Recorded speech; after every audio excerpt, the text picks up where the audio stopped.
Mickey Spagnola, DallasCowboys.com. One of our favorites here on the show. And Mickey, after what had to be an emotional week in Dallas, they returned to play on Monday night.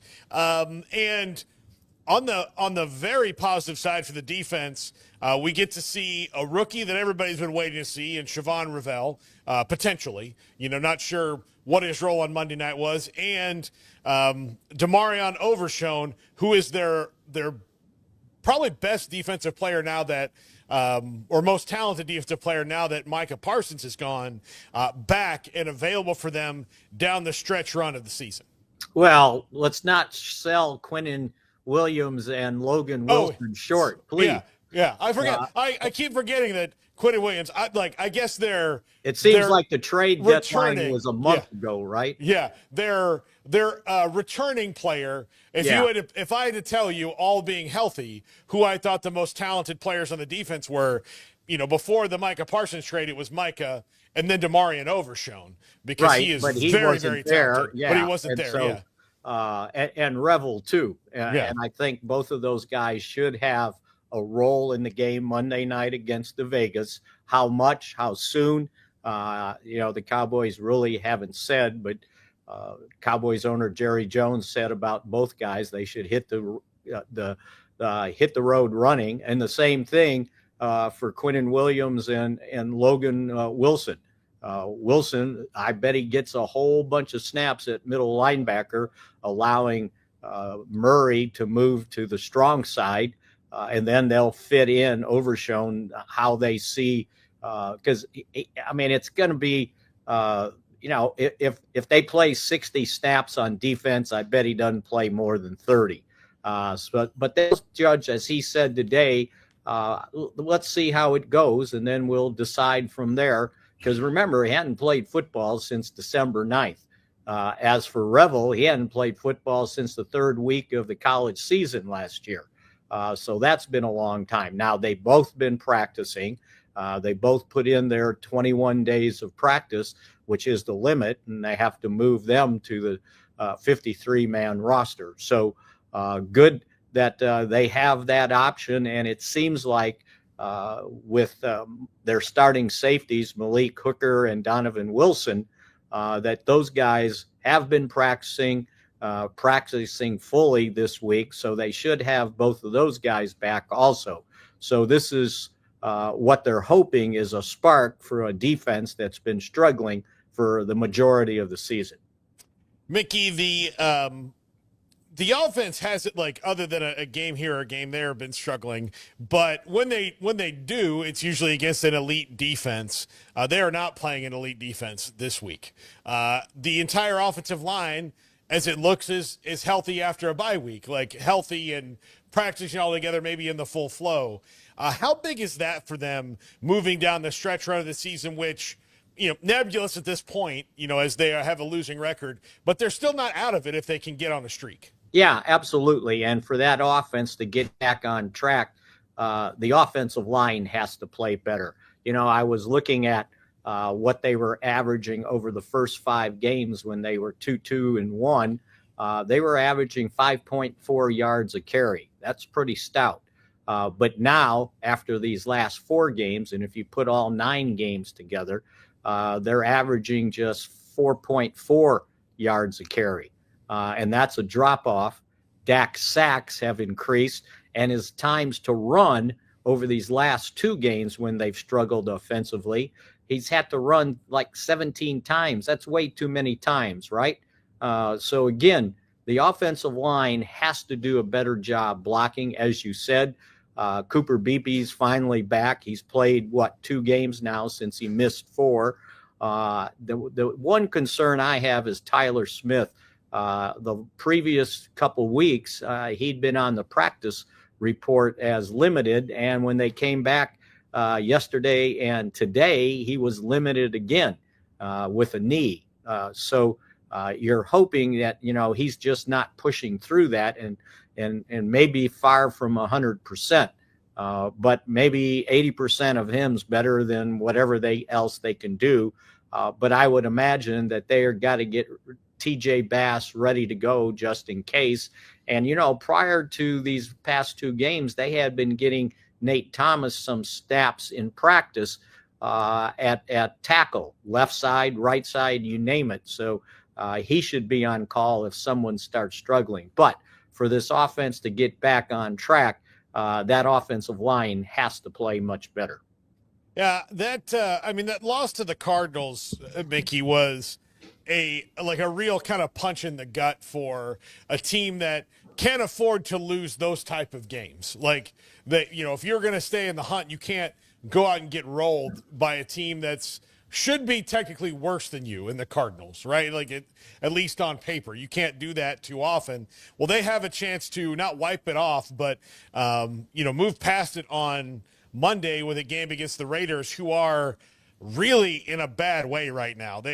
I think that maybe not everybody, coach, ownership, and play caller, are on the same page about their personnel. They've traded off some guys.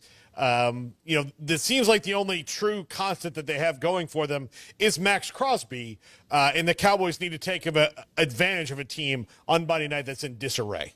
Yeah, and you would hope, right? 2-7, they've lost 7 of their last 8, and the last 3 straight. So again, but we were saying the same stuff about Arizona going into that game on a 5-game losing streak, and we saw what happened there. So again, they just need to play better. But having said that, they've got to overcome this emotional distress that they've suffered since the death of Marshawn Kneeland. It's not easy. Now, some of the guys, or a lot of them, are saying maybe playing football, get your mind off of that and get you back to some sense of normalcy after, going through the bye week and then that happening. When they play in the game on Sunday, that's going to be the first time, or Monday, that's going to be the first time they played in 2 weeks. So Dak Prescott talked about that, as Schottenheimer's been saying, we don't move on from the death, but we do move forward. And, they don't offer you any bereavement leave in the NFL. You got to play. And so some of the guys were saying getting back on the practice field was sort of a therapeutic session to take their mind off of what happened to their teammate and maybe getting back to playing football. Now, that's easy to say now. Now, let's see if they can do that going on the field Monday night in Vegas. Mickey, yeah, and last thing I'll say, and I'm curious your comments on it. Solomon Thomas is a longtime advocate for suicide prevention. He's been through it in his own family, much like Dak Prescott. I watched the breakout session with him earlier. Well, I guess it was yesterday after it happened. It was equal parts inspiring in that you have a leader on this team who is, for lack of a better word, a couple who are kind of trained in this situation and have maybe at least a rough pathway on coping with a tragedy, but just heartbreaking hearing him tell the stories about Marshawn Kneeland and how enthusiastic and happy and excited he was. And if we win the championship, can we get matching tattoos? And, what if we had kids at the same time and they grew up to be best friends? That would be the best thing. And again, just you never know what somebody's going through, but those things were absolutely heartbreaking to hear that. That's one side of Marshawn Kneeland that they all got to see, but the other side was troubled and had some things going on, and now the world will never know those things. Yeah, and no answers to it either, by the way.